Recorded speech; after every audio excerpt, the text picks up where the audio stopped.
করে যে নিজের মতন করে থাকবো, কিন্তু কোনো মতে হয় না। না না অনেক রকম সমস্যা ওরও রয়েছে, ওকেও নিয়ে আসিস। আচ্ছা ওদের তো ওর বর মিলিটারি আর্মিতে চাকরি করতো, কিন্তু ওদের একদম না ভিখারি বানা অবস্থা। হ্যাঁ বলো বাবা কিসের জন্য কিছু জিনিস ও তো ধারণ করেছে, ওর বরের বরের দুটো পাথর আছে হাতে আংটি। হ্যাঁ হ্যাঁ হ্যাঁ হ্যাঁ তাহলে ওদের ওই রকম দুর্দশা কেন? ওদেরও দুর্দশার কারণ রয়েছে বেটা, ওদেরও তান্ত্রিক ক্রিয়া করা রয়েছে। তান্ত্রিক ক্রিয়া করে ওদেরকে একদম শেষ করে দেওয়া হয়েছে, তার জন্য ওদের আর্থিক অবস্থা খুবই খারাপ চলছে। হ্যাঁ কতদিন আগে থেকে এগুলো করা? একদম চন্ডাল নিয়ে কাজ করা রয়েছে, বাড়ি বাড়ি অশান্তি ঝামেলা বাধা বিঘ্ন জর্জরিত হয়ে পড়েছে। এটা কতদিন আগে থেকে করা বাবা? হয়েছে রে বেটি, হ্যালো, বেশ কয়েকদিন আগে থেকে হয়েছে। হ্যাঁ কে শুরু হয়েছে তো মধ্যিখান থেকে খুব ঝামেলা। নাম ধরে লেখে যজ্ঞের মধ্যে আহুতি দেওয়া হয়েছে এবং অমাবস্যায় কাজ হয়েছে।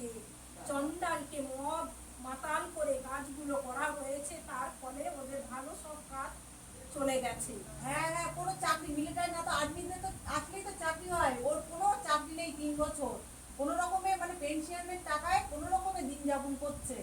আর কদিন আগে একটা কোম্পানিতেই চাকরি, মানে ভিখারি দশা যাকে বলে। হ্যাঁ কি দুর্দশা। হ্যাঁ যেদিকে তাকাচ্ছে সেদিকে অন্য রকম হয়ে যাচ্ছে। হ্যাঁ হ্যাঁ তাহলে ওকে আনলে তাহলে ওকে ওইসব ওরা যে জিনিসগুলো রয়েছে এগুলো কাটাতে হবে, কাটালে দেখবি শান্তি, যে মানসিক চাপ যে রয়েছে, অশান্তি যে ভুগছে, বাধাবিঘ্ন যেগুলো রয়েছে, হ্যাঁ ওগুলো আস্তে আস্তে সব চলে যাবে। ওর পরে কি সরকারি চাকরি আর হবে বাবা? যোগাযোগ করেই যাচ্ছে, ইন্টারভিউ দিয়েছে, কিন্তু কোনো মতে বাধার কারণে এগোতে পারছে না। আবার যোগাযোগের সৃষ্টি, এখান থেকে যা জিনিস বোকাবাজি করে ও আবার যোগাযোগ হবে। আচ্ছা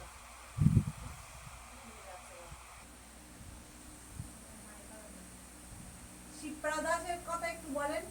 বসিরহাট ঢাবড়ায় বাড়ি, 65 হ্যালো, বছর 63 বছর বয়স। একটু পরে কল করছি, একটু পরে কল শিবপ্রা করছি। দাস। দেখো বাবা ঠিক আছে, একটু পরে কল করছি। 65 বছর বয়স হয়েছে মা।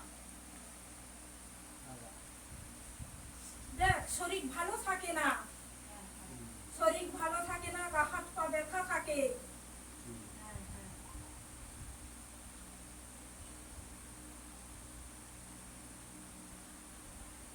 অন্য কোথাও নিয়ে গেছিলিস বেটি?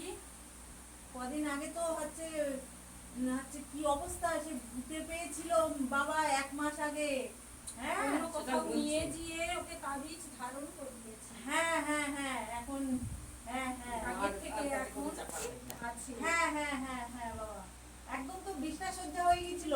হ্যাঁ রে বেটি, একদম বিষ্ণে সহ্য হয়ে গেছিল, হ্যাঁ। একদম অবস্থা অন্যরকম ছিল, হাওয়া বাতাসের কারণে এই জিনিসটা হয়েছিল। হ্যাঁ হ্যাঁ হ্যাঁ হ্যাঁ হ্যাঁ